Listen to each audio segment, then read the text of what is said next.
اعوذ باللہ من الشیطان الرجیم بسم اللہ الرحمن الرحیم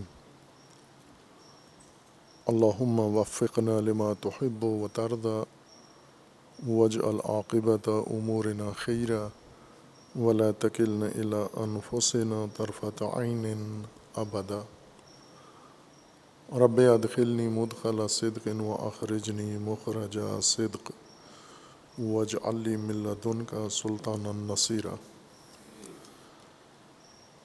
تبیین سورہ مبارکہ بقرہ میں آیہ شریفہ ذالک الکتاب لا ریب فیہ ھدی للمتقین، اس آیہ کریمہ میں قرآن کریم کا تعارف ہے ابتدائی، اور وہ ان خصوصیات کے ساتھ ہے کہ یہ کتاب ہے اور ہدایت ہے، یعنی کتاب ہدایت کی ہے اور ہدایت کتابی صورت میں انسانوں کے لیے پیش کی جا رہی ہے۔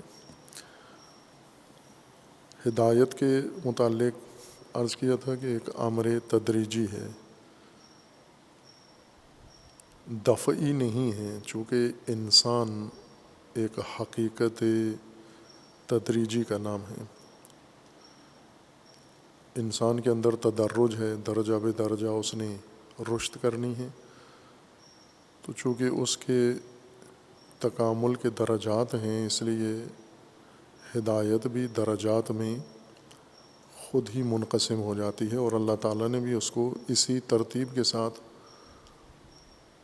بنایا ہے تاکہ انسانی مراحل وجود کے مطابق ہدایت کے درجات ہوں۔ انسان اپنے آغاز سے لے کر لمحہ موت تک ہدایت پذیر رہتا ہے، اس اثنا میں کسی ایسے مقام نقطے پر نہیں پہنچتا جہاں پر ہدایت سے بے نیاز ہو جائے، مستغنی ہو جائے، یعنی اتنی ہدایت پا لے کہ نہ مزید ہدایت کا کوئی درجہ بچتا ہو اور نہ انسان کے اندر ہدایت لینے کی ظرفیت باقی رہ جائے۔ ایسا مرحلہ انسان کے لیے قابل تصور نہیں ہے جس مرتبہ پر بھی فائز ہو۔ تدریجی مراحل ہیں، ہر درجے کے بعد ایک درجہ دیگر ہدایت کا مفروض ہے، اور انسان کے لیے بھی ایک درجے کے بعد درجہ دیگر مفروض ہے۔ اس لیے یہ ہدایت تمام عمر کے لیے ہے اور ہر روز کے لیے ہے ہدایت۔ ہدایت میں کچھ امور ایسے ہیں جو معرفت سے تعلق رکھتے ہیں، اور کچھ امور ایسے ہیں جو انسان کے عمل سے تعلق رکھتے ہیں، یعنی ہدایت آگہی کے اندر بھی انسان کی ضرورت ہے، اور ہدایت انسان کے عمل کے لیے، حرکت کے لیے بھی درکار ہے، اور یہ دونوں ضرورتیں اس کی روز مرہ کی ضرورتیں ہیں۔ ان علوم کی طرح جنہیں انسان ایک دفعہ حاصل کر کے، مہارت حاصل کر کے ڈگری لے لیتا ہے اور پھر ان علوم کو باقی عمر بروئے کار لاتا ہے، یہ ہدایت کے علاوہ باقی شعبوں میں ایسے ہو سکتا ہے، لیکن ہدایت سے متعلقہ علم اور ہدایت سے متعلقہ عمل یا عمل سے متعلقہ ہدایت، یہ روزانہ انسان کے لیے درکار ہیں، ہر روز۔ جیسے معرفت بھی انسان کی روز بروز نئے مرحلے میں داخل ہوگی، اسی کا نام تکامل ہے۔ اگر یہ نہ ہو، یعنی جس درجے پر انسان پہلے دن فائز ہوتا ہے، دوسرے دن بھی اسی پر رہے، تیسرے دن بھی اسی پر رہے، تکامل متوقف ہو جاتا ہے اور انسان وجود مستکمل ہے، اس نے کمال حاصل کرنا ہے۔ اس کمال تک پہنچتے ہوئے انسان کے متعدد درجات ہیں، انہی کا نام ہدایت ہے۔ انہی مراحل کے درمیان انسان کی جو ضرورت ہے، جیسا ہدایت کا معنی کیا تھا اس کے مطابق وہ امور انسان کی ہر روز کی ضرورت ہیں۔ سورہ مبارکہ محمد میں صلی اللہ علیہ وآلہ وسلم میں اس مطلب کو واضح بیان کیا گیا ہے۔ اگر یہ وضاحت نہ بھی ہوتی تو بھی ہدایت کے اندر یہ معنی موجود ہے، اور انسان چونکہ ہدایت پذیر انسان ہے اور ہدایت اس کی ضرورت ہے، دونوں کے اندر تدرج و تدریج ہے، لہٰذا الگ سے دلیل نہ بھی ہو تو بھی یہ مطلب مسلم ہے۔ لیکن سورہ مبارکہ محمد میں آیا 17 میں خداوند تبارک و تعالیٰ نے اسے مزید وضاحت کے ساتھ تبیین فرما دیا ہے۔ سورہ مبارکہ محمد میں آیا 17 میں اللہ تعالیٰ کا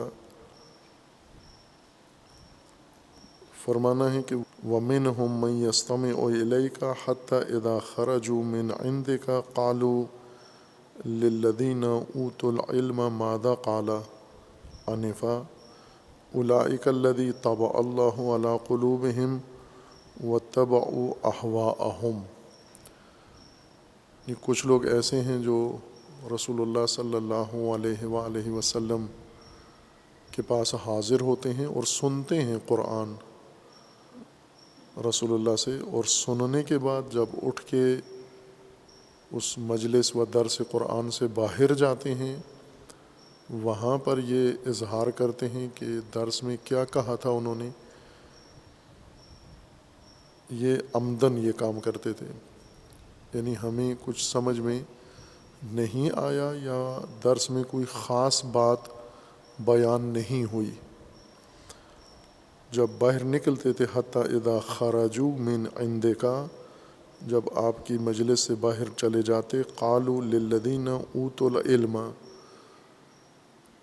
جن کو اللہ نے علم عطا کیا ہے، جن کو علم دیا گیا ہے اور علم حاصل ہوا ہے، ان سے یہ پوچھتے ہیں یا انہیں کہتے ہیں ماذا قال آنفا، یہ رسول اللہ نے ابھی ابھی کیا فرمایا تھا، درس میں کیا بات ہوئی تھی، یعنی ایک طرح کی تحقیر کرتے تھے درس کو کہ کوئی خاص بات نہیں ہوئی، کوئی علمی بات نہیں ہوئی، کوئی خاص نقطہ نہیں تھا، یا تکراری باتیں تھیں یا عام فہم باتیں تھیں یا بیکار باتیں تھیں، یہ تأثر دیتے تھے یہ بات کہہ کر۔ اولئک الذین طبع اللہ علی قلوبہم، اب یہ کون لوگ یہ باتیں کرتے ہیں اس طرح کی، یہ وہ لوگ ہیں جن کے دلوں کو اللہ تعالیٰ نے بند کر دیا ہے، ختم، مہر لگا دیا، طبع یعنی پوری بناوٹ اس کی مکمل کر کے اوپر سے ختم کر دیا اس کو۔ وَاتَّبَعُوا أَهْوَاءَهُمْ، یہ خواہش پرست لوگ ہیں، خواہشات کی، ہوائے نفس کی پیروی کرنے والے ہیں، اس لیے یہ مجلس رسول اللہ میں یا قرآن کریم کے وقت قرآن کریم سننے کے بعد یہ بات کرتے ہیں، یہ ایک گروہ ہے۔ وَالَّذِينَ اهْتَدَوْا، لیکن اسی مجلس میں جو لوگ ہدایت پاتے ہیں، جنہوں نے ہدایت پائی ہے، وَالَّذِينَ اهْتَدَوْا زَادَهُمْ هُدًى وَآتَاهُمْ تَقْوَاهُمْ، جنہوں نے ہدایت پائی ہے، جو اس طرح کی بات نہیں کرتے بلکہ جنہیں خود بھی محسوس ہوا ہے کہ ہم نے ہدایت پائی ہے، ہمیں رہنمائی مل گئی ہے، ہمیں راستہ سمجھ میں آیا ہے اور ہمیں مقصد سمجھ میں آیا ہے، اور راستہ اور مقصد کے لیے جو ادب تھا، قاعدہ تھا، ضابطہ تھا، وہ ہمیں معلوم ہوا ہے، ان کے متعلق اللہ تعالیٰ کا فرمانا ہے زادہم ہدن، ان کی ہدایت میں مزید اضافہ ہوتا ہے، مزید ہدایت ان کو حاصل ہوتی ہے، یعنی ہدایت پر ہدایت حاصل ہوتی ہے، اور یہی قانون ہے ہدایت کا کہ ہدایت ایک ترتیب وار امور کا نام ہے، جس میں ہر بعد والا مرتبہ پہلے مرحلے پر موقوف ہوتا ہے، اور جن مراتب میں ترتیب ہو اس طرح کی، ان میں سے کوئی مرتبہ چھوڑ کر دوسرے مرتبہ پر نہیں جا سکتے، یعنی اسے آپ طے کیے بغیر اگلے مرتبہ میں داخل نہیں ہو سکتے۔ یہ توہم ہوتا ہے بعض میں کہ ابتدائی مراحل یا درمیانے مراحل طے کیے بغیر انسان کسی ایسے عمل کے ذریعے سے یا ایسے جہش کے ذریعے سے منتقل ہو جائے اگلے مراحل میں، طے مراتب جس کو کہتے ہیں، یعنی وہ فاصلہ جو مقرر کیا گیا ہے اسے طے کیے بغیر اگلے مرحلے میں چلا جائے۔ یہ ناممکن ہے علم میں بھی اور ہدایت میں بھی۔ یہ ہو سکتا ہے کہ انسان یہی مراتب معمول کے مطابق طے کرے یا معمول سے ہٹ کر طے کرے، لیکن طے کرنا ضروری ہے۔ طے کیے بغیر دیگر مراتب کی توقع یہ جہالت ہے۔ والذین اہتدوا زادہم ھدی، جو ہدایت پاتے ہیں یا ہدایت جنہوں نے پا لی ہے ان کی ہدایت میں مزید اضافہ ہوتا ہے، انہیں مزید ہدایت عطا کی جاتی ہے۔ وآتاہم تقواہم، اور تقوی بھی اسی طرح ہے، ذی مراتب ہے۔ علم ذو مراتب ہے، تقوی ذو مراتب ہے، ہدایت ذو مراتب ہے۔ ہر وہ چیز جو کمال ہے انسان کے لیے یا کسی دیگر موجود کے لیے، کمالات سب ذو مراتب ہیں۔ کمالات یکجا کسی کو تمام کمال ایک مرحلے میں ایک آن میں نہیں ملتا، تدریجاً درجہ بے درجہ انسان کو ترتیب کے ساتھ ملتے ہیں، چونکہ ان کے مراتب ہیں۔ اور قانون یہ ہے کہ اولی مراتب، پہلے مراتب طے ہوں، جو مقدمہ بنتے ہیں بعد کے مراتب کے لیے، اعلی تر مراتب کے لیے۔ ابتدائی مراحل ایک موعد کے طور پر شمار ہوتے ہیں یا اس کی ایک علت کے طور پر شمار ہوتے ہیں۔ بس اس آیہ شریفہ کے مطابق ہدایت پر ہدایت اللہ کا قانون ہے۔ ہر چند یہاں پر تقابل دو طبقات کا کر کے، ایک طبقہ جو رسول اللہ صلی اللہ علیہ وآلہ وسلم کی مجلس ہدایت میں بیٹھ کر محروم اٹھتا تھا اور یہ تاثر دیتا تھا کہ ہمیں کچھ حاصل نہیں ہوا، نہ اس طرح سے کہ ہم نافہم ہیں، ہم سمجھ نہیں سکے، بلکہ وہ یہ تاثر دیتے تھے کہ یہ درس ہی قابل استفادہ نہیں تھا، ہمارے لیے کوئی نئی بات اس کے اندر نہیں ہوئی۔ ان کے ساتھ تقابل کیا ان لوگوں کا کہ جو رسول اللہ کے جب آیات کریمہ ان کے سامنے پیش کرتے تھے وہ ہدایت پاتے تھے، انہیں مزید ہدایت خدا عطا فرماتا ہے۔ بس ہدایت پر مزید ہدایت قانون ہے اللہ تعالیٰ کا۔ اور دیگر آیات بھی اس کے بارے میں متعدد ہیں جن میں یہ رہنمائی کی گئی ہے۔ اسی آیہ شریفہ میں دیگر مطلب جو اہم ہے وہ یہ کہ اس ہدایت کو مخصوص قرار دیا گیا ہے متقین کے لیے۔ کتاب ہدایت کے لیے مخصوص ہے اور ہدایت متقین کے لیے مخصوص قرار دی گئی ہے۔ یعنی کتاب سے فقط ہدایت توقع رکھیں اور جستجو کریں، اور یہ بھی متقی ہدایت جستجو کریں یا ہدایت ان کے لیے مختص ہے یا مخصوص ہے۔ اس مطلب کو سمجھنے کے لیے چونکہ یہیں پر ہر ذہن کے اندر سوال اٹھتا ہے کہ ہدایت اس آیہ کریمہ کے مطابق مختص ہے متقین کے ساتھ، اور متقین جو ان کی صفات ابھی انہی آیات کے اندر بیان ہوں گی سورہ مبارکہ بقرہ میں اور دیگر آیات کریمہ میں۔ متقی ان لوگوں کو کہا جاتا ہے جو ہدایت یافتہ ہیں، ہدایت سے بہرہ مند ہیں، تقوی انہوں نے اپنا لیا ہے، تقوی پر فائز ہو چکے ہیں، متقی کے زمرے میں آ گئے ہیں، درج ہو گئے ہیں، تصدیق ہو گئی ہے، تو اب انہیں کیا ضرورت ہے مزید ہدایت کی؟ کون سی اور ہدایت ہے جو تقوی کے بعد بھی انہیں چاہیے یا ان کی ضرورت ہے؟ اور دوسری جہت یہ ہے کہ ان کے مقابلے میں غیر متقین ہیں۔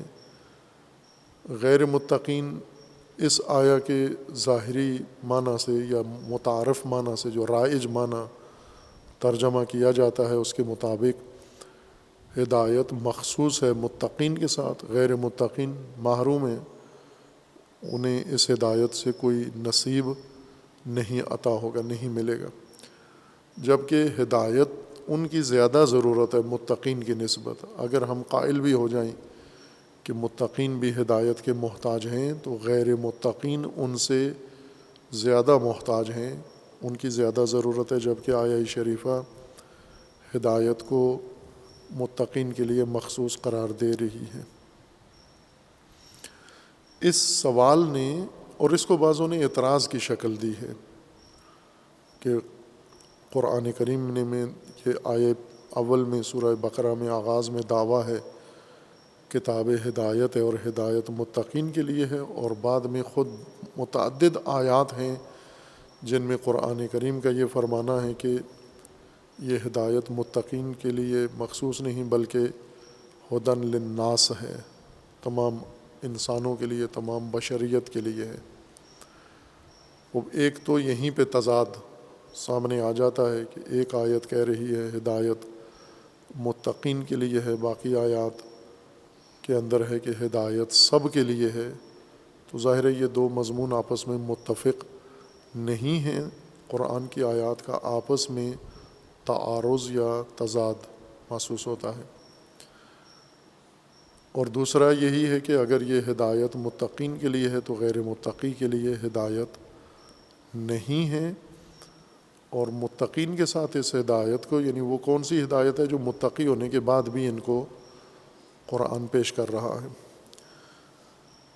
سوال ہو یا اعتراض ہو، اس کو مفسرین نے ذکر کیا ہے اور اس کے جواب کی کوشش کی ہے، اور جواب میں بہت لطیف دقیق مطالب بیان کیے ہیں جو خود اپنی جگہ پر اہم بحث ہے اور مفید ہے، علمی بحث ہے، لیکن یہ ساری بحث اس بنیاد پر چھڑی ہے کہ سوال میں جو چیز مد نظر تھی، جس نے یہ سوال ایجاد کیا ہے، ہدایت کا جو معنی عام طور پر مفسرین نے کیا ہے، اور مفسرین کے حوالوں سے پھر آگے مؤلفین و مصنفین و خطباء نے جو معنی سمجھایا ہے لوگوں کو، معلمین نے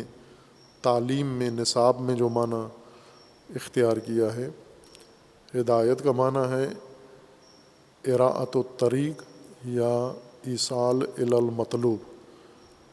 ہدایت ہے یہ راستہ دکھانا یا مطلوب تک پہنچانا، بس ہدایت کا مطلب ہے مطلوب تک پہنچانا۔ تقوی کا معنی، وہ رائج معنی ترجمہ پرہیز یا خوف اور ڈر۔ اور پھر یہ سوال پیدا ہوتا ہے کہ متقی جو ڈرنے والے ہیں یا پرہیزگار ہیں، ان کو آپ نے ہدایت ان کے لیے مخصوص کیا، یعنی ایصال الی المطلوب، یا راستہ ان کو دکھانا ہے یا مطلوب تک انہیں پہنچانا ہے جو ڈرتے ہیں یا پرہیز کرتے ہیں۔ تو ہدایت کا خوفزدہ لوگوں سے اور ہدایت کا پرہیزگاروں سے کیا تعلق بنتا ہے؟ اس میں پھر علماء کرام نے بہت تفصیل بیان کی ہے، یعنی اپنی ساری علمیت، دانش یہاں پر ظاہر کیا، تفکر و تدبر یہاں پیش کیا ہے انہوں نے۔ متعدد اقوال ہیں، وہ سارے اقوال چونکہ تفسیروں میں موجود ہیں، ہماری یہ بنا نہیں ہے کہ ہم وہ اقوال سارے نقل کریں گے، پھر ان اقوال کو نقد کریں گے، وقت سارا اسی میں نقل اقوال و نقد اقوال میں عموماً گزر جاتا ہے۔ یہ شبہات اسی بنا پر پیش آئے ہیں کہ تقویٰ کا معنی قرآنی معنی مد نظر نہیں ہے۔ تقویٰ کا قرآن سے باہر بیرونی معنی جو علوم نے پیش کیا ہے، علم اخلاق نے یا دیگر منابع میں تقویٰ کی تفسیر کی گئی ہے، اسے ہی تفسیر میں مانا گیا ہے، اور اس کی بنیاد پر تمام آیات اور تمام قرآن کی تفسیر کی گئی ہے۔ اور جس طرح اس آیت میں سوال اٹھتا ہے یا سوال نما اعتراض اٹھتا ہے، ہر آیت جس میں تقویٰ کا یہ معنی ہے یہی صورتحال ہوتی ہے۔ اور اس کے لیے علماء جو دلیل نکالتے ہیں یا علماء اپنے آپ کو قانع کرتے ہیں اس عمل کے لیے کہ رائج جو چیز ہو جائے، عام ہو جائے، یعنی سب کے ذہنوں میں تعلیم کے ذریعے یا خاص فکر و فرقہ کے ذریعے کوئی چیز اگر کسی جگہ عمومیت اختیار کر لیں، اس کو ظہور کا نام دیتے ہیں۔ یہ ظہور ہے آیت کا یا لفظ کا، اور پھر ظہور کی حجیت پر مفصل خود بحث کرتے ہیں علماء اور ثابت کرتے ہیں کہ ظہور حجت ہے۔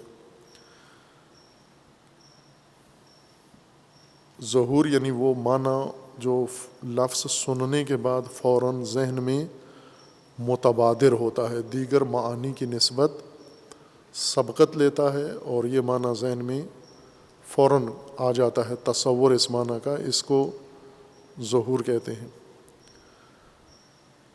ظہور کی بنیاد یہی تبادر و سبقت معنی ہے، اور ظہور نہ وہ ظہور جو رواج پا چکا ہو یا معنی میں رد و بدل ہو کر ذہنوں کے اندر جو معنی آتا ہے وہ ظہور شمار نہیں ہوتا اگر اس کی بنیاد نہ ہو، تبادر نہ ہو۔ اور تبادر مبادرت فوراً کسی کام کو کرنے کو کہتے ہیں، مبادرت، بادرہ، فوراً، بلا وقفہ، غور کے بغیر، فکر کے بغیر جو ہی کوئی چیز سامنے آتی ہے تو انسان فی الفور اس کو انجام دے دیتا ہے۔ بعض لوگ ہوتے ہیں نا کھڑے رہتے ہیں، کچھ لوگ ہوتے ہیں مبادرت کرتے ہیں کسی کام میں۔ مثلا یہاں مسجد میں کوئی جانور آ جاتا ہے تو باقی دیکھتے رہتے ہیں اس کو، کوئی ایک دو سوچتے ہیں کہ اب کیا کریں، لیکن کوئی ایک آدھ فوراً اٹھ کے جانور کو مسجد سے نکالنے کی طرف فوراً ہی جو ہی نگاہ پڑی ہے فوراً اٹھ کے اس کو باہر نکالتا ہے۔ یہ جو فوراً نکالتا ہے اس کو کہتے ہیں مبادرت، بادرہ، یعنی فی الفور، وقت ضائع کیے بغیر، وقفہ دیے بغیر اس نے اقدام کر دیا ہے، اس کو مبادرت کہتے ہیں۔ اسی سے تبادر اصطلاح قائم ہے۔ تبادر یعنی معنی کا لفظ سننے کے بعد فوراً بلا وقفہ ذہن میں آنا، باقی معانی غور کے بعد، فکر کے بعد یا وقفے کے بعد یا کسی قرینے کے ساتھ ذہن میں آتے ہیں۔ لفظ کے سنتے ہی فوراً جو معنی ذہن میں آتا ہے اس کو ظہور کہتے ہیں۔ خوب یہ درست ہے، فہم معانی میں یہی بنیاد ہے کہ جو معنی فوراً آپ کے ذہن میں آتا ہے، لیکن کن افراد کا تبادر، کون لوگ جن کے ذہن میں معنی آئے تو ان کا تبادر ظہور کی بنیاد بنتا ہے۔ اہل لغت جو لغت شناس ہیں ان کے ذہن میں جو معنی لفظ کو سننے کے بعد آتا ہے، نہ جن کو اہل لغت نہیں ہیں بلکہ جنہیں یہ معنی پڑھایا گیا ہے یا سکھایا گیا ہے، معنی کو بنا کر، پہلے معنی بنایا گیا ہے پھر وہ معنی ان کے ذہنوں میں ڈالا گیا ہے۔ مثلا ہم مذہبی دنیا میں دیکھیں، فرقوں کے اندر تو تو افراد کے اذہان بنائے جاتے ہیں.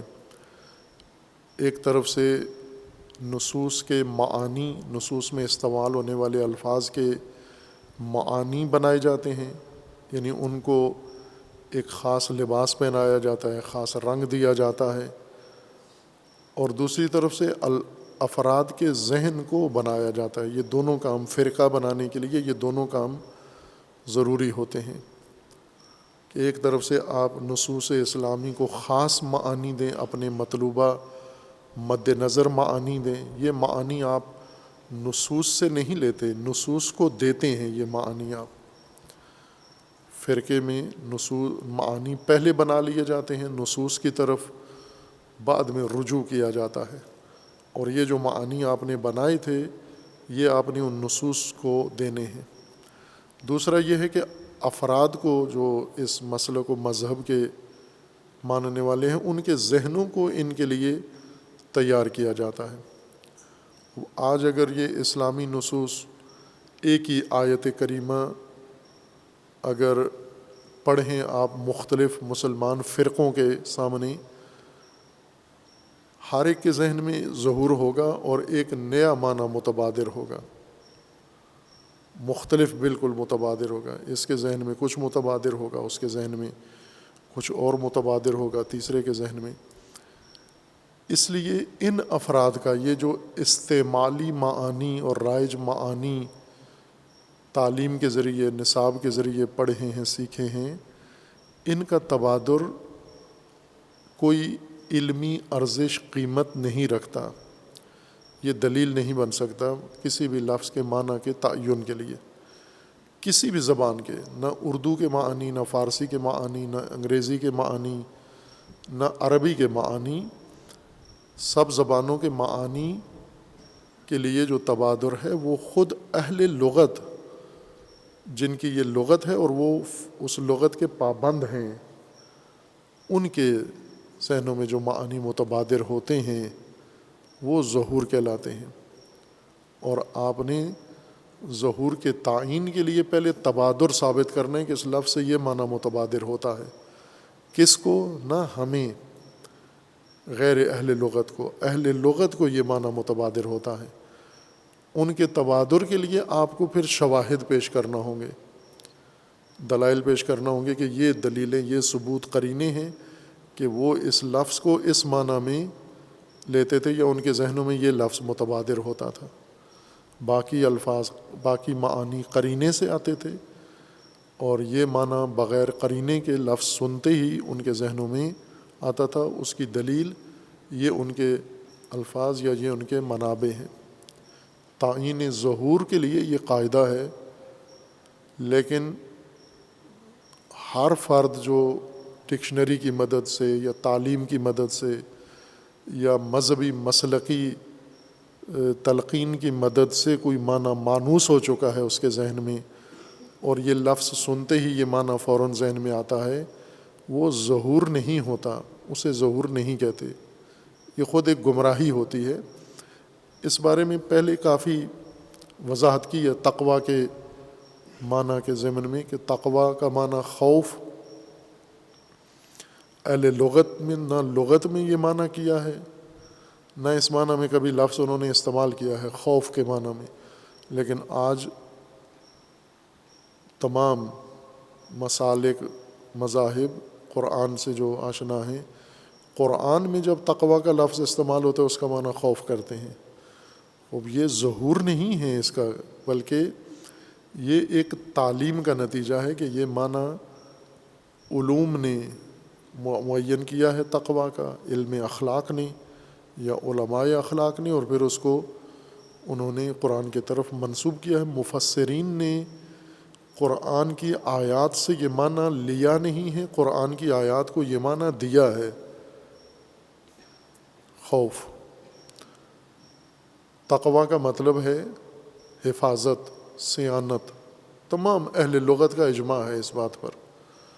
کسی ایک لغوی نے بھی، ائمہ لغت میں سے کسی نے بھی تقویٰ کا معنی پرہیز یا خوف ذکر نہیں کیا.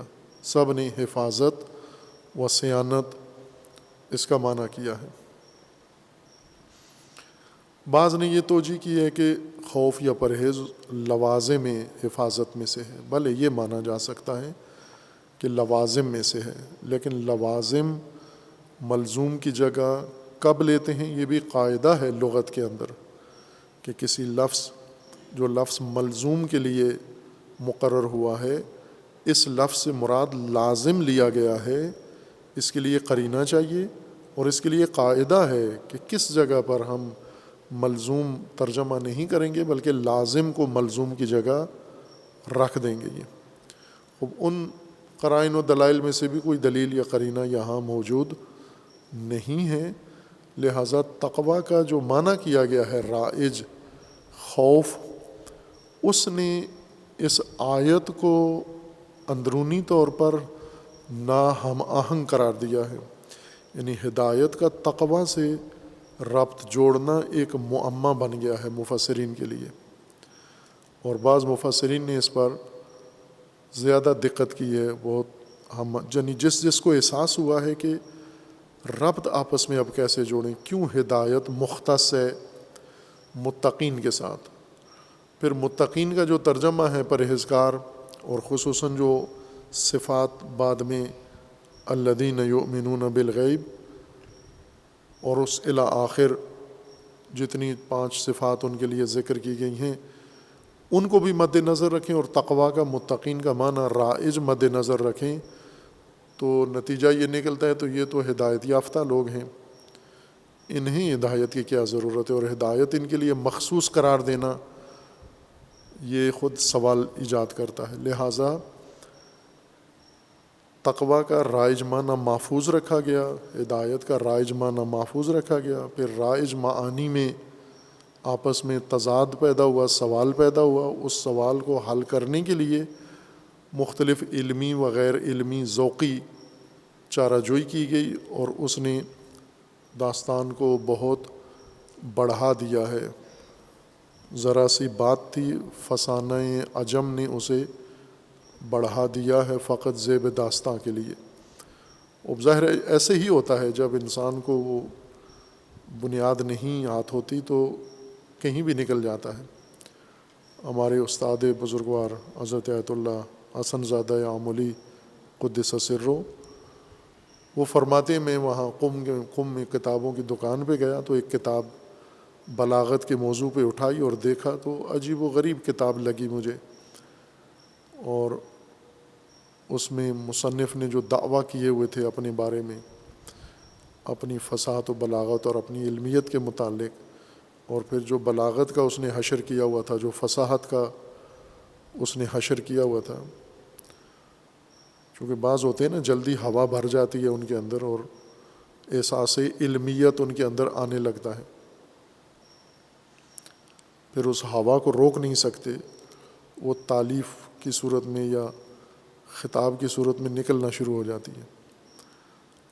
تو کہا میں نے وہ وہیں دلچسپ لگی مجھے کتاب، اور معروف نام بھی تھا لکھنے والا، کہا میں نے کافی اس کی ورق گردانی کی، کسی صفحے پر کوئی ایسا محسوس نہیں ہوا کہ اس شخص نے بلاغت کی ایک بھی کتاب پڑھی ہو۔ تو فرماتے ہیں میں نے اس کتاب کے حاشیے پر وہیں لکھا کہ اس مؤلف محترم نے اگر بلاغت کی کتاب میں مختصر المعانی پڑھ لی ہوتی تو کافی تھا، اس کے لیے اتنا زور مارنے کی ضرورت نہیں تھی اس کو، جو یہاں پر بیچارہ تگ و دو میں لگا ہوا ہے، اپنے لیے بھی مشکل بنا لی ہے اور دوسروں کے لیے بھی مشکلات کھڑی کر دی ہیں اس نے۔ تو یہ میں نے اس حاشیے میں لکھ کے دکاندار کو دے دی کہ یہ اگر آئیں یہاں پر تو انہیں دے دینا، مؤلف زندہ تھے۔ خوب یہی مطلب ہم یہاں بھی دیکھ سکتے ہیں کہ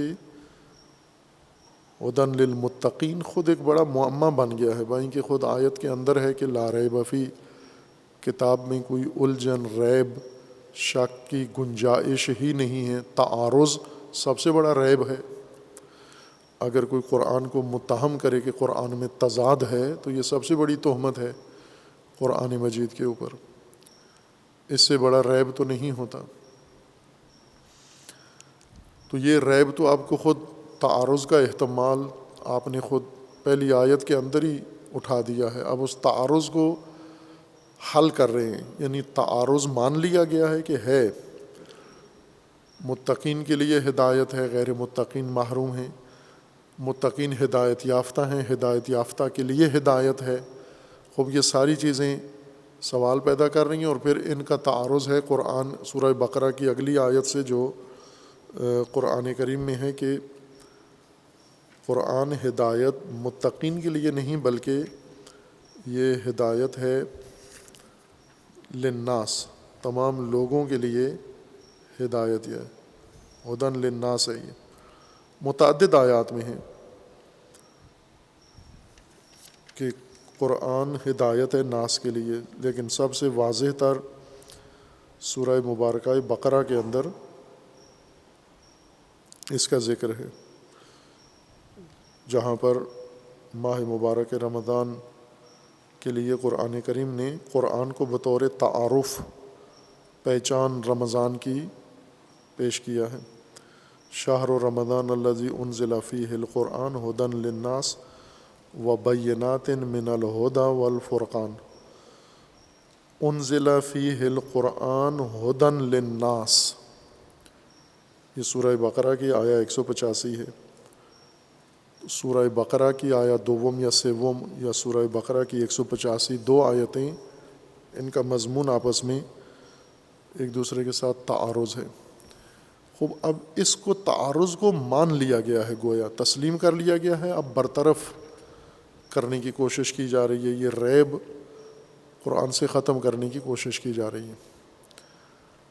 اگر ہم پابند رہیں قرآن کریم کے ترجمہ میں، تفسیر میں، تبیین میں، سمجھنے میں، تعلیم میں اپنے آپ کو پابند رکھیں ان قواعد کا، ضوابط کا، اصولوں کا جو قرآن کریم نے خود اپنے لیے مقرر کیے ہیں اور بیان کیے ہیں، ہم وہاں سے ان قواعد سے باہر نہ جائیں تو نہیں ہے ریب، تعارض، تضاد، اختلاف نہیں ہے، چونکہ قرآن نے تو خود دعویٰ کیا ہے کہ اگر یہ اللہ کی طرف سے نہیں ہے، کسی بشر مخلوق کا کلام ہے، تو اس میں فراوان آپ کو اختلاف نظر آئے گا، اور اختلاف، شدید اختلاف تعارض و تضاد کی شکل میں ہوتا ہے۔ باقی بھی اختلاف کی شکلیں ہیں، لیکن بہت واضح نمایاں شدید اختلاف وہ ہوتا ہے جو تعارض کی حالت میں یا تضاد کی حالت میں سامنے آئے۔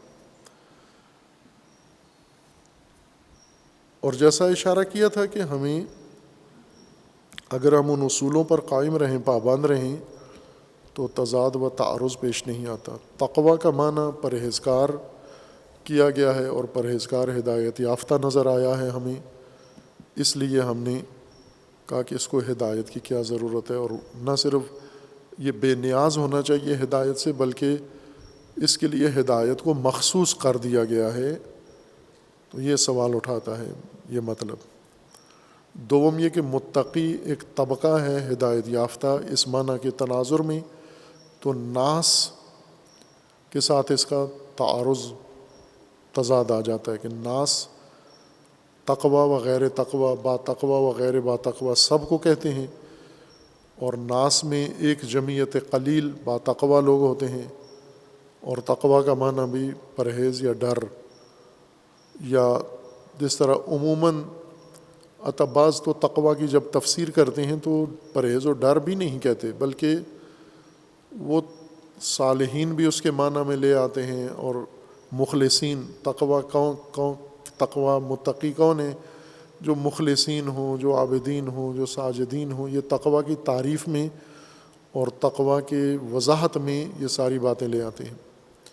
وہ تقویٰ اور ہی زیادہ گاڑھا ہو جاتا ہے اس صورت میں معنی اس کا، یعنی یہ جو سوال ہے، شبہہ ہے کہ تقویٰ، متقی تو ہدایت یافتہ کو کہتے ہیں، وہ ان تفسیروں کے نتیجے میں معنی ذہن میں آیا کہ متقی ہدایت یافتہ کے معنی میں لیا ہے۔ تقویٰ حفاظت کے معنی میں ہے اور صیانت و حفاظت، لیکن نہ ہر صیانت و ہر حفاظت، بلکہ اس بنیادی حیاتی چیز کی حفاظت جو معرض خطر میں ہو، جس کے لیے خطرہ ہو، اور خطر بھی مہلک خطرہ درپیش ہو اس کو، ہادم خطرہ جو منہدم کرنے والا ہو، اس کو، اس بنیادی حیاتی چیز کو وہ خطرہ ختم کر دے، ملیا میٹ کر دے، ایسا خطرہ جو اس کی حیات کا ہی خاتمہ کر دے، اس کے وجود کا خاتمہ کر دے، اس خطرے سے بچانے کے لیے یا اس خطرے سے اس شے کو محفوظ رکھنے کا نام وقایا یا تقوی یا واقعی ہے۔ واو قافیے واقعی اس کو کہیں گے ہم۔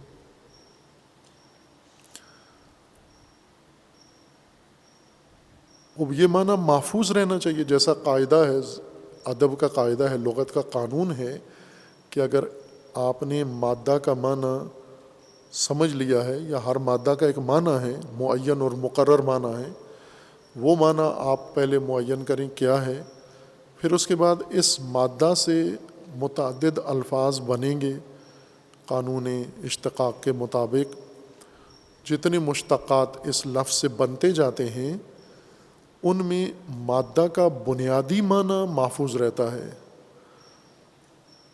بھلے یہ قاعدہ بھی ادبی ہے کہ متعدد مبانی متعدد معانی کی علامت ہیں، تعدد مبانی تعدد معانی کی علامت ہے، لیکن اس قانون میں یہ چیز مسلم ہے کہ یہ معانی متعددہ میں جس طرح مبانی متعددہ میں مادہ اپنے ارکان سمیت محفوظ رہتا ہے۔ مادہ کے یہ 3 لفظ ہیں، واو قاف یہ واقعی، یہ ارکان مادہ ہیں۔ تو مبانی یعنی اس سے بننے والے جتنے مشتقات ہیں ان میں یہ 3 رکن قائم رہنے چاہیے، یہ کہیں بھی ختم نہ ہو۔ اگر بظاہر کہیں ہمیں آگے پیچھے نظر آتے ہیں تو وہاں تقدیر میں ضرور ہوتے ہیں، یعنی قانون صرفی کے مطابق اگر تبدیلی بھی آ جائے ان میں، کسی جگہ یہ واو میں بدل جائے، کسی جگہ الف میں بدل جائے، کسی جگہ اس کے اوپر اعراب حرکت اعرابی اس کو ظاہر کر دے کچھ، تو وہ اصل حروف محفوظ رہنے چاہیے مبانی میں۔ تو معانی میں اس مادے کا معنی معانی میں محفوظ رہنا چاہیے۔ بے شک معانی اپنی خصوصیات کے لحاظ سے، زمان کے لحاظ سے اور دیگر متعلقات کے لحاظ سے بدلتے جائیں گے، لیکن اصل معنی اس کا، رکن کا، الفاظ کا محفوظ رہنا چاہیے۔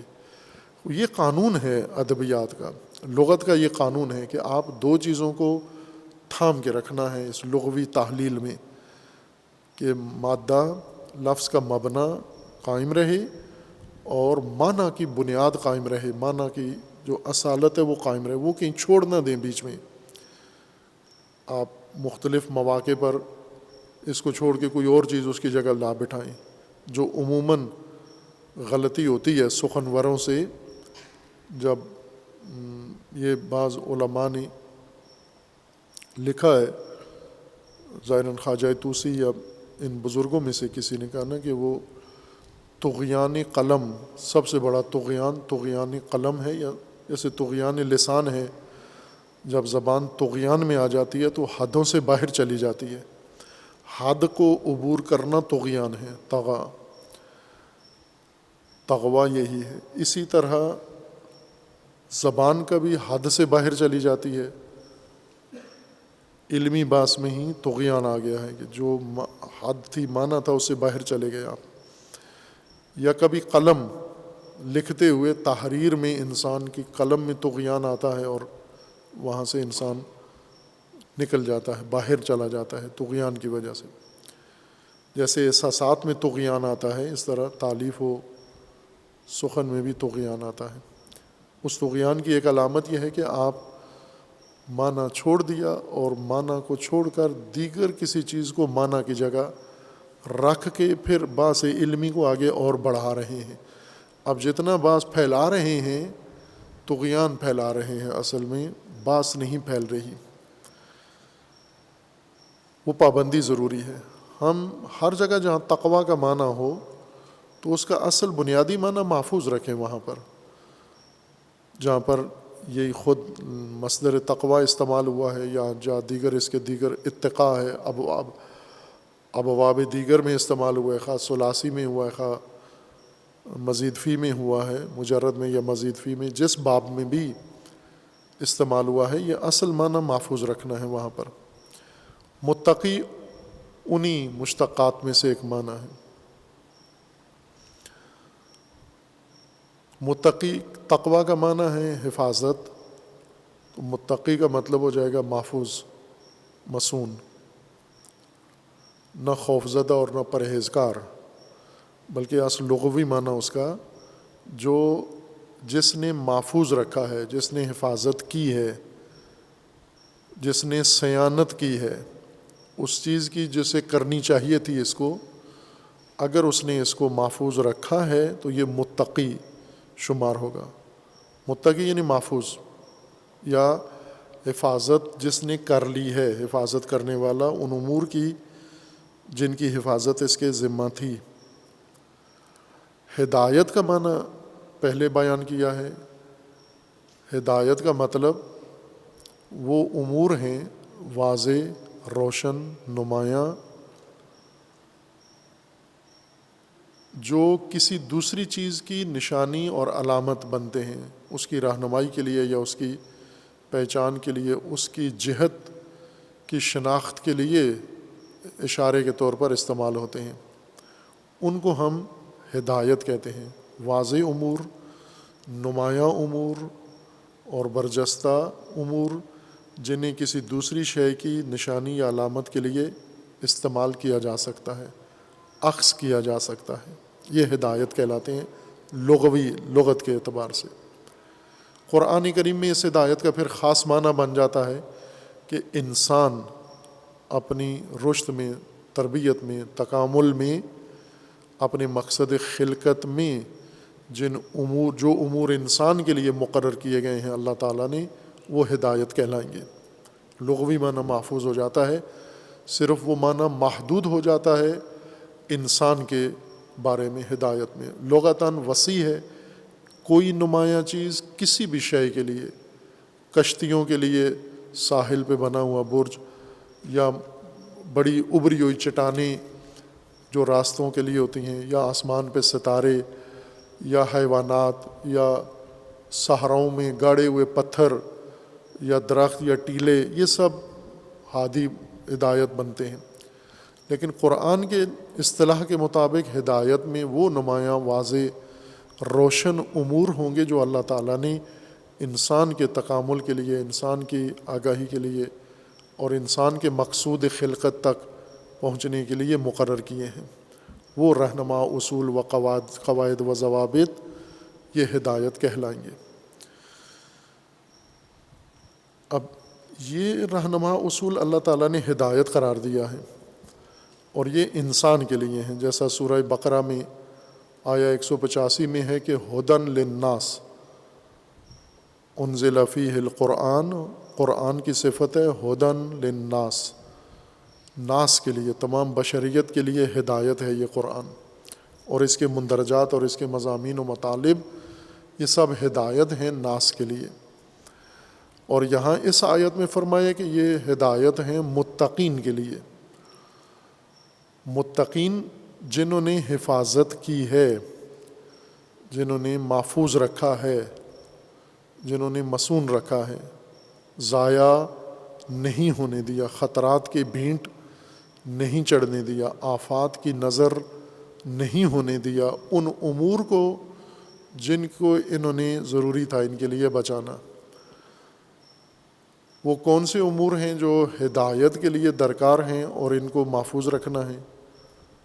اس میں انسان کو جو اللہ تعالیٰ نے تکوینی طور پر جو صلاحیتیں دی ہیں، استعداد دی ہے، قابلیت دی ہے، ذہن دیا ہے، دل دیا ہے، ادراک دیا ہے، حواس دیے ہیں، فطرت جس کا نام دیا ہے، یعنی خلاصے کے طور پر کہیں فطرت انسان کو اللہ تعالیٰ نے عطا کی ہے۔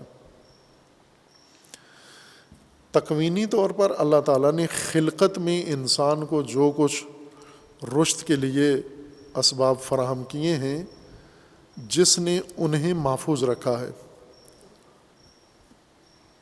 ہدایت آسمانی امور ہیں، قواعد و ضوابط ہیں، کتابی و تدوینی، جو وحی کے ذریعے سے اللہ تعالیٰ نے نازل کر کے انسان کے اختیار میں قرار دیے ہیں، جیسے کتاب یا قرآن کہا ہے۔ اور یہ کتاب و ہدایت بھی ہدایت ہے ناس کے لیے، لیکن یہ ناس اس ہدایت سے متعلق جو سرمایہ رکھتے تھے یہ ہدایت دریافت کرنے کے لیے، یا اس سرمایہ کو انہوں نے محفوظ رکھا ہے یا ضائع کر دیا ہے۔ اگر محفوظ رکھا ہے اس ہدایت کو، اس ہدایت کے سامان کو، یعنی ہدایت پذیری کے سامان کو، اس قابلیت کو جو ان کے اندر اللہ تعالیٰ نے رکھی تھی، اگر وہ انہوں نے حفاظت کر لی ہے، یہ متقی ہیں، یعنی محفوظ رکھنے والے، محفوظ کرنے والے۔ اور ان کا تقابل اسی پہرے میں آیات قرآن میں سورہ بقرہ کے آغاز میں تقابل کیا گیا ہے اس طبقے سے، فوراً بعد اس طبقے سے کیا گیا ہے جو یہ سب کچھ ضائع کر چکے ہیں۔ سواء علیہم انذرتہم ام لم تنذرہم، کچھ ایسے لوگ ہیں جو ایسی حالت پہ جا پہنچے ہیں کہ آپ انذار کریں یا نہ کریں، دونوں صورتیں برابر ہیں۔ کیوں برابر ہیں؟ ختم اللہ علی قلوبہم، اس لیے کہ ان کے دلوں کی ظرفیت بھر چکی ہے، بند ہو چکی ہے، ختم ہو گئی ہے۔ ختمہ یعنی وہ مہر جو کسی شے کے مکمل ہونے یا کسی شے کے بھر جانے اور اختتام پر، انتہا پر لگائی جاتی ہے۔ اللہ نے ان کے دلوں پر مہر لگا دی ہے، چونکہ اس دل میں کوئی بات اترنے والی نہیں ہے، یعنی اپنی صلاحیت مکمل طور پر کھو بیٹھا ہے۔ اس کو نبی بھی ہدایت نہیں دے سکتے۔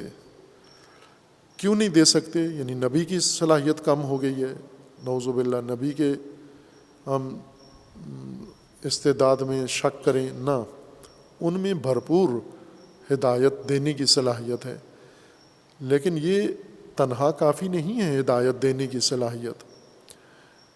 جس طرح فاعل میں فاعلیت بدرجہ اتم ہونا ضروری ہے، قابل کے اندر قابلیت کا بھی بدرجہ اتم ہونا ضروری ہے۔ جس طرح علی علیہ السلام نے کمیل کو نصیحتوں میں فرمایا تھا کہ یا کمیل ان هذه القلوب اوعیہ فخیرها اوعاها، یہ دل ظروف ہیں، ظرف ہیں، یہ وعاء ظرف، یہ دل ظرف ہیں، اور خیرها اوعاها، بہترین دل کون سا ہے؟ جو بہت کھلا ہے، جس کی ظرفیت بہت زیادہ ہے۔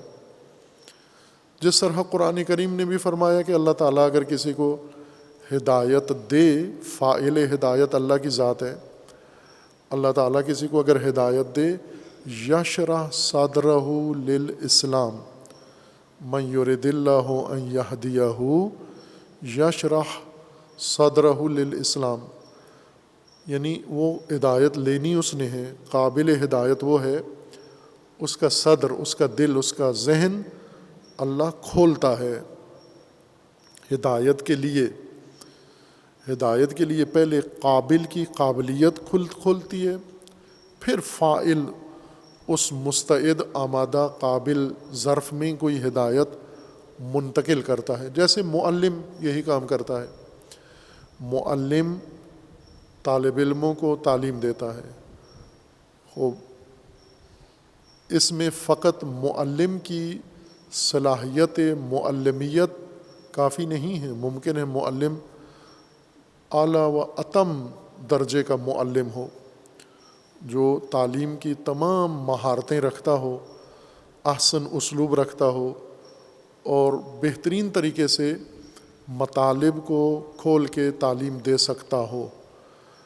اگر اس قسم کا معلم ہو تو ہم یہ توقع رکھیں کہ اس کے ہر شاگرد کو علم حاصل ہو جائے گا، تعلیم حاصل کر لے گا، نہ، یہ نصف قاعدے کا نصف حصہ ہے، یہ نصف قانون ہے تعلیم کا کہ معلم شرائط معلمی پوری رکھتا ہو، دوسرا نصف حصہ قابل سے مربوط ہوتا ہے، شاگرد سے، کہ اس کے اندر تعلیم لینے کی بھی اتنی ہی بڑی ظرفیت ہو، اعلیٰ قابلیت ہو، وہ لے بھی سکے اس تعلیم کو۔ لہٰذا ان دونوں میں سے یا فاعل فاقد ہے، خصوصیات فاعلی کو یا قابل فاقد ہے خصوصیات قابلی کو، پھر یہ عمل محقق نہیں ہوتا۔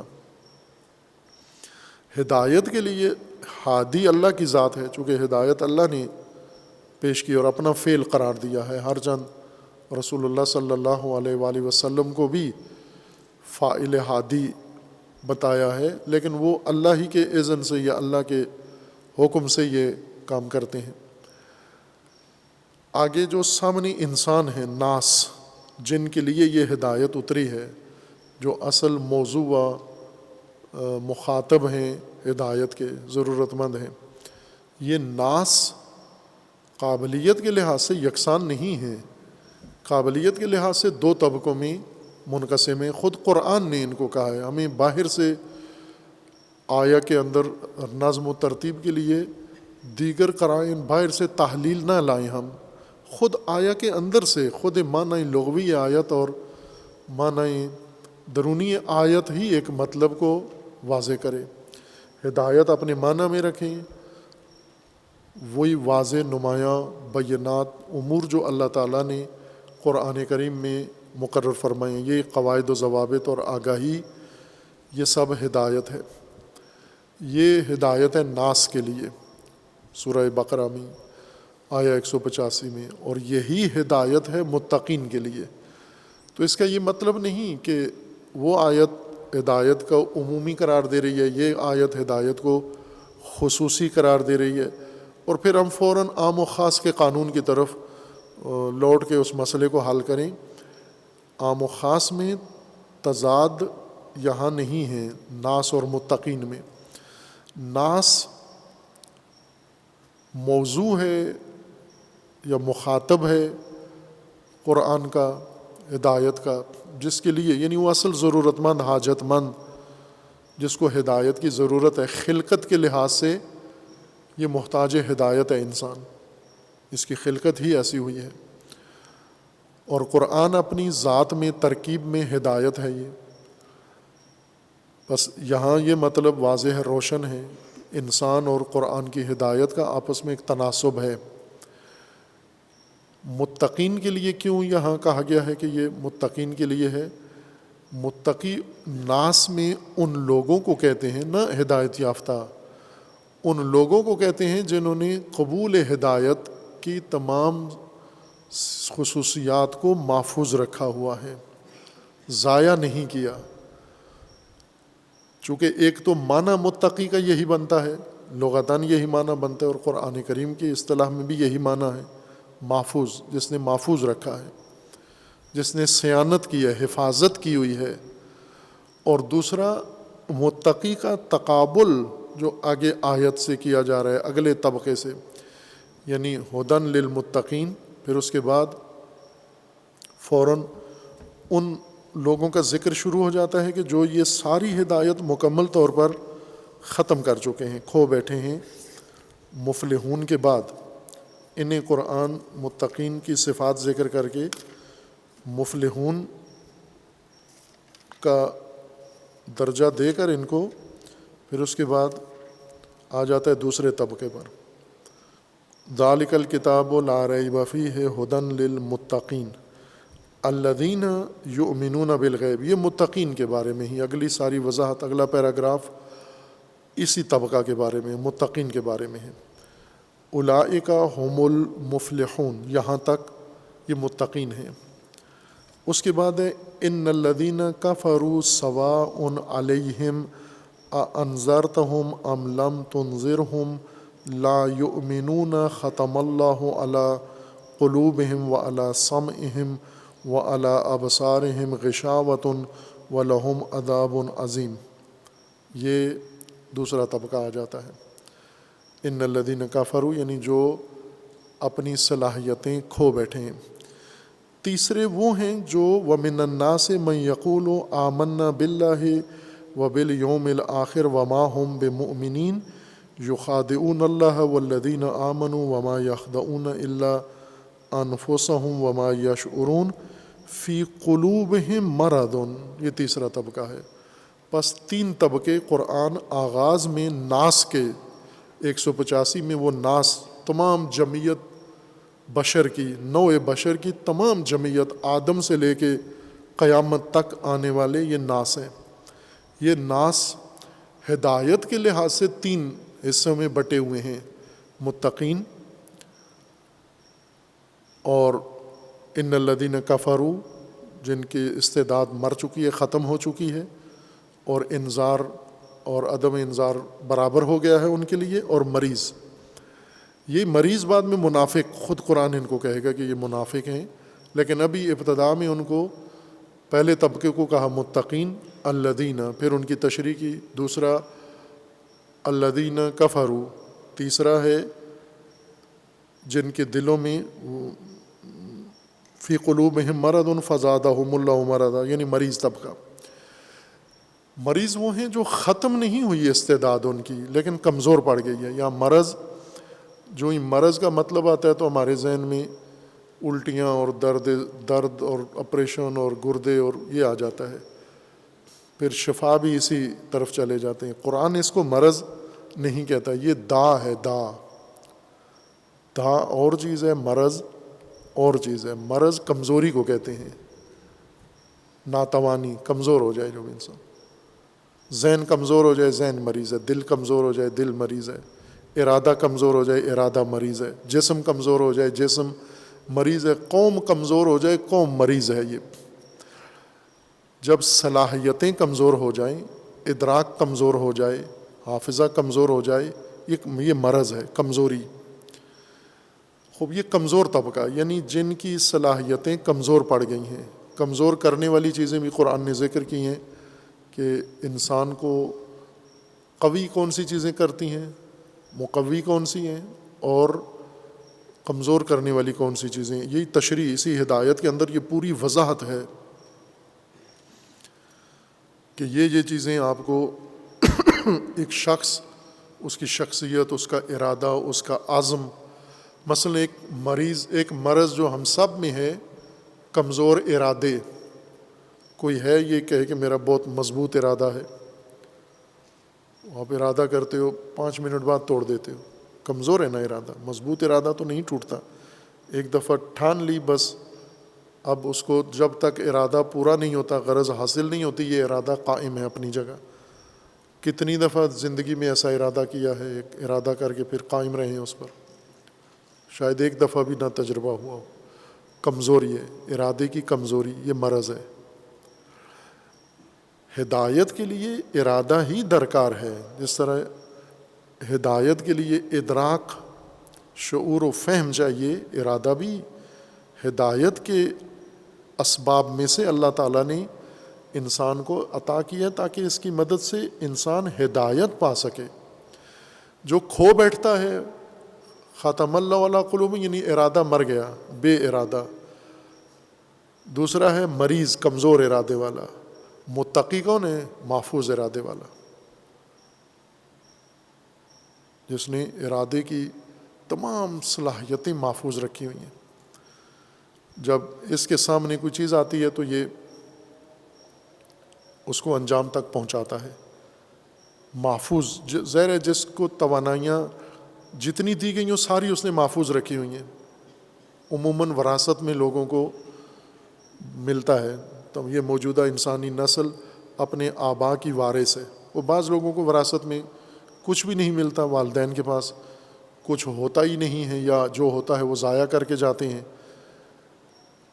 وہ خود ہی اپنے ہاتھوں سے گنوا جاتے ہیں، اولاد کے لیے کچھ نہیں چھوڑتے۔ لیکن کچھ ایسے ہیں جنہوں نے جتنا تھا ان کے پاس تھوڑا یا زیادہ وہ اپنے بچوں کے لیے چھوڑ کے خود دنیا سے چلے گئے ہیں۔ تو وراثت میں ان کے بچوں کو بہت کچھ ملا ہے، زمینیں ملی ہیں، جائیدادیں ملی ہیں، مال ملا ہے، گھر ملے ہیں، وسائل زندگی ملے ہیں، بہت ساری چیزیں ملی ہیں، یا ایسے منصب ملے ہیں، عناوین ملے ہیں۔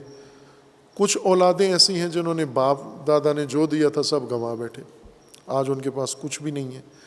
کچھ ایسے ہیں جو اس میں سے آدھے سے زیادہ ضائع کر بیٹھے ہیں، کمزور کر دی ہیں، وہ ساری چیزیں بجائے اور مضبوط کرتے اس کو اور ضعیف کر دیا ہے۔ تیسرے وہ ہیں جنہوں نے ہر چیز محفوظ رکھی ہوئی ہے، جو کچھ انہوں نے دیا تھا اسے محفوظ رکھ کے بلکہ اس کو اور بڑھا دیا ہے۔ خوب توانائیوں کے لحاظ سے یہ 3 طبقے ہیں، قابلیت کے لحاظ سے یہ 3 طبقے ہیں: توانائیاں ضائع کیے ہوئے لوگ، توانائیاں محفوظ رکھے ہوئے لوگ، توانائیاں کمزور کر دینے والے لوگ۔ اب قرآن ہیں یہ تینوں ناس، یہ ناس کے 3 اصناف یا ناس کے 3 طبقات ہیں۔ یہ 3 طبقات قابلیت کے لحاظ سے 3 مختلف کیفیتیں رکھتے ہیں، حالتیں رکھتے ہیں۔ تو اب ہدایت کو جب ان کے لیے قرآن ہدایت ہے، جس طرح قرآن نے فرمایا نا کہ لا ریب فی، قرآن میں کوئی ریب نہیں ہے۔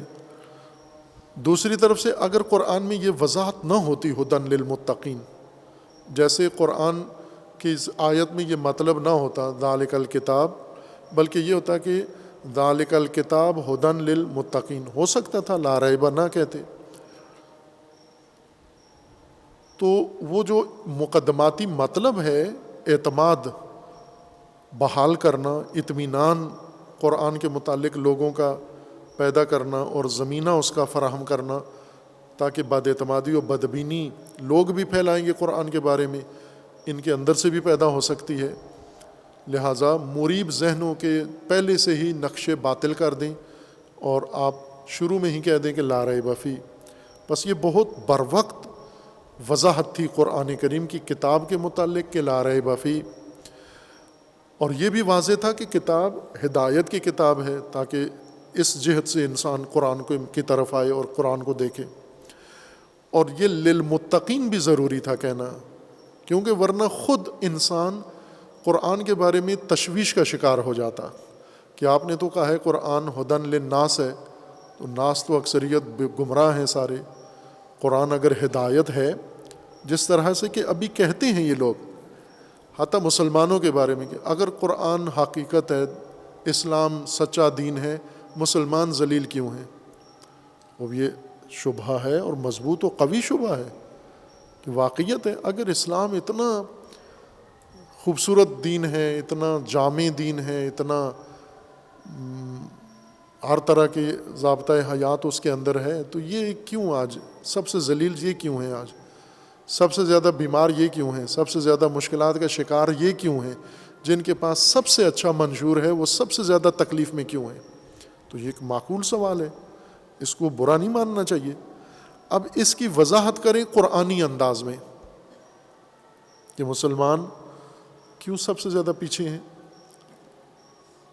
قرآن نے یہ بات کہ قرآن ہدایت ہے ناس کے لیے، تو ناس تو سارے گمراہ ہیں۔ قرآن کریم نے یہ وضاحت شروع سے کر دی ہے کہ قرآن کی ہدایت ہے تمام بشریت کے لیے، لیکن یہ ہدایت دریافت کرنے کے لیے وہ سرمایہ قابلیت محفوظ جس کے اندر ہوگا وہ ہدایت لے سکتا ہے اس سے، نہ جو ضائع کر بیٹھا ہے۔ ختم اللہ علی قلوبہم یا فی قلوبہم مرض فزادہم اللہ مرضا، وہ نہیں پائیں گے۔ وہ اگر انہیں باندھ کے بھی قرآن سنائیں وہ قرآن سے استفادہ نہیں کر سکیں گے۔ یہ وہ ہیں جنہوں نے سرمایہ فطرت یا سرمایہ قابلیت اپنے اندر جو اللہ تعالیٰ نے خلقت میں انہیں یکساں طور پر سب کو دیا ہے، اس کی حفاظت کی ہے، اسے ضائع نہیں کیا، متقی کہلائے ہیں یہ۔ خوب اگر آپ تقویٰ کا معنی اپنا جو ہے وہی رکھیں، تقویٰ کو باہر سے درآمدگی معنی نہ دیں، خود قرآنی معنی ہی تقویٰ کا کریں اور ہدایت کا بھی قرآنی معنی کریں، تو نہ صرف تضاد نہیں ہے ان دو آیات میں، بلکہ بہت ضروری وضاحت اور بروقت وضاحت بھی ہے یہ کہ یہ اشکال قرآن کی ہدایت ہونے پر وارد ہو سکتا ہے، جیسا کہ آج یہ اعتراض لوگ کر رہے ہیں کہ اسلام قرآن اگر سچا ہے، اگر کامل ہے، اگر اللہ کا دین ہے، مکمل ہدایت ہے، تو یہ سب گمراہ اور منتشر اور پسماندہ اور اتنے غلام و ذلیل و محروم کیوں ہیں یہ؟ اب اس کا جواب ہمیں دینا چاہیے کہ یہ کیوں ہیں، اس کی وجوہات کیا ہیں۔ قرآن نے یہی جواب دیا ہے کہ متقی نہیں ہیں۔ اگر یہ متقی ہوتے، قرآن تو ہے ان کے پاس، لیکن یہ پہلی کیٹیگری میں سے نہیں، دوسری 2 میں سے ہو گئی ہیں۔ نام اپنا مسلمان رکھا ہوا ہے، لیکن یا ختم اللہ علی قلوب میں سے ہیں کہ ہیں ایسی طرح ہیں. مسلمانوں میں اگر اس پہلو سے جائزہ لیا جائے تو اکثریت اس زمرے میں، اس کیٹیگری میں آتے ہیں، ختم اللہ علی قلوبہم. اب آپ کسی مذہبی مجلس میں چلے جائیں، کسی مذہبی خطیب کو دیکھیں، اس کو کچھ سمجھا سکتے ہیں آپ؟ ختم اللہ علی قلوبہم. آپ آسمانوں میں ہدایت کی بات نہ کریں نا، زمین پہ بات کریں، چونکہ ہدایت بھی اللہ نے زمین پہ اتاری ہے، ناس بھی زمین پر ہیں، متقی بھی زمین پر ہیں، ختم اللہ علی قلوبہم بھی زمین پر ہیں، فی قلوبہم مرض بھی زمین پر ہیں. اور یہ 1400 سال پہلے کے نہیں ہیں، آج کی ہر نسل کی طبقہ بندی ہے. یہ ہر نسل میں متقین قرآن سے ہدایت لیں گے، نہ کہ مخصوص انہی کے لیے ہدایت بنائی گئی ہے. ہدایت ناس کے لیے ہے، لیکن ناس جب اپنی صلاحیت ہی کھو بیٹھیں اور ان دو طبقات میں چلے جائیں تو قرآن سے ہدایت نہیں لیں گے. لہٰذا یہ بھی قرآن نے ایک اعتراض قبل از وقت اس کا دفاع کر دیا ہے کہ کل کو یہ نہ کہنا کہ قرآن اگر ساری بشریت کے لیے ہدایت ہے تو بشریت گمراہ کیوں ہے. جیسے ہم کہیں کہ کوئی بھی، جیسے ابھی یہ تو ایک فراڈ تھا سارا کرونا والا، یہ وائرس بھی فراڈ تھا. فراڈ سے مراد یعنی ایک انسان کے لیے ایک بھیانک تباہی کا ہتھیار بنایا گیا، یہ اس معنی میں فراڈ تھا. یعنی باقاعدہ طور پر یہ ایک حملہ تھا انسانیت کے اوپر، اور پھر اس کو روکنے کے لیے ویکسین، یہ دوسرا فراڈ تھا. لیکن جو واقعی طور پر بیماریاں ہیں، جیسے اس کے علاوہ جو بیماریاں ہیں جو پہلے دنیا میں عام تھیں لیکن اب نہیں، ڈھونڈنے کو بھی نہیں ملتی، چونکہ ویکسین سے ان لوگوں کو محفوظ بنا دیا گیا ہے. جیسے پاکستان میں ابھی پولیو کے حوالے سے ساری دنیا مل کر پاکستانیوں کو قانع کرنے کی کوشش کر رہی ہے کہ آپ پولیو کے قطرے پئیں اور پلائیں تاکہ اپاج نہ ہوں، آپ کے بچے معذور نہ ہوں. لیکن یہ مطمئن نہیں ہو رہے، یہ سمجھتے ہیں پولیو کوئی سازش ہے. اگر ایک دوا بشریت کی نجات کے لیے بنا دی جاتی ہے اور وہ نجات دے سکتی ہے، اور پھر ہم دلیل لائیں کہ اگر یہ دوا اتنی مؤثر ہے تو پھر اتنے لوگ معذور کیوں ہیں، اب جواب دینا چاہیے کہ یہ دوا ناقص ہے یا لوگوں نے اس میں کوئی کوتاہی کی ہے. دوا کے بارے میں اس کو چیک کریں، ٹیسٹ کریں. اگر تجربے سے ثابت ہو گیا دوا میں کمی ہے، پھر تو یہ ساری معذوریت کی وجہ یہ ہے کہ دوا ناکارآمد ہے، دوا غلط تھا. اور اگر تجربے میں، ٹیسٹ میں دوا کامیاب ثابت ہو جاتی ہے اور لوگ معذور ہیں، اس کا مطلب یہ ہے کہ یہ ناس میں کوئی رکاوٹ تھی، اور ناس کی رکاوٹ یہ تھی کہ یہ اس کے لیے تیار نہیں تھے، آمادہ نہیں تھے، یا انہوں نے یہ دوا تناول نہیں کی ہے. لہٰذا یہ وضاحت، جس لا ریب کی وضاحت تعارف میں ضروری تھی. اسی ابتدائی تعارفی کتاب کے آغاز میں یہ وضاحت بھی ضروری تھی کہ یہ کتاب جو ناس کے لیے ہے، یہ ناس قابلیت رکھتے ہوں گے تو ہدایت پائیں گے، شرح صدر ہوگی تو ہدایت پائے گی. یعنی ہدایت کے لیے فقط فاعل شرط نہیں ہے، قابلیت قابل بھی شرط ہے اس کے لیے. اور قابلیت قابل کا نام تقویٰ ہے. وہ تقویٰ یعنی حفاظت استعداد. یہاں پر تقویٰ حفاظت کے معنی میں ہے، تو متقی ہدایت کے مقابلے میں کس کو کہتے ہیں؟ ہدایت پذیر، یعنی استعدادیں جس نے سالم رکھی ہوئی ہیں. خوب آپ ابھی تعلیم کے مرحلے میں دیکھیں، اساتید سے جا کر پوچھیں کہ آپ کی کلاس میں کتنے بچے ہیں؟ 40. ان سب کو آپ مساوی پڑھاتے ہیں، ایک جیسا پڑھاتے ہیں، وہ امتحان میں فیل کیوں ہو گئے ہیں بعض؟ یہی شرط ہے کہ یہ جو فیل ہوئے ہیں یہ معلم کی وجہ سے نہیں ہیں، وہ جو پاس ہوئے ہیں وہ دلیل ہے معلم کی قابلیت پر. یہ جو فیل ہوئے ہیں یہ قابلیت اپنی کھو بیٹھے ہیں. یعنی یہ ان دو طبقات میں سے متقی نہیں تھے. فیل تقویٰ چھوڑتا ہے جب تو فیل ہو جاتا ہے، جب قابلیت اپنی محفوظ رکھتا ہے متقی ہے، قابلیت ختم کرتا ہے تو دو درجے بنتے ہیں، ختم اللہ علی قلوبہم یا پھر فی قلوبہم مرض. یا اتنی قابلیت گنوا بیٹھتا ہے کہ کمزوری آ جاتی ہے اس کے اندر، یا مکمل خاتمہ ہی ہو جاتا ہے.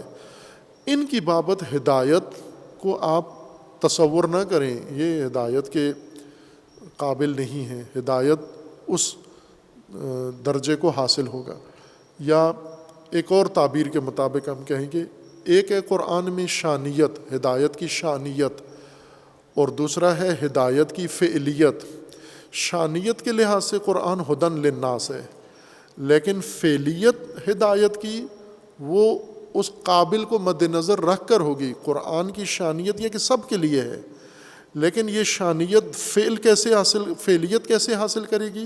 فعلیت کے لیے فاعلیت اور قابلیت وہ علل اربعہ مکمل ہوں گی تو وہ ہدایت فعلیت اختیار کرے گی۔ فعلیت ہدایت کی شرائط میں تقویٰ ہے۔ متقی نہ ہدایت یافتہ، ہدایت کی پذیرش کے لیے ہدایت کی صلاحیتوں کو یا ہدایت پذیر صلاحیتوں کو محفوظ رکھنے والا، نہ ہدایت یافتہ۔ ہدایت یافتہ نہ کہیں آتا متقی کا معنی کہ ان کو ہدایت کی کیا ضرورت ہے، بلکہ ہدایت پذیر، ہدایت کے لیے زیادہ آمادہ و مستعد انسان کو قرآن تقویٰ کہہ رہا ہے۔ باقی بعد میں انشاءاللہ۔ صلی اللہ علیہ وسلم۔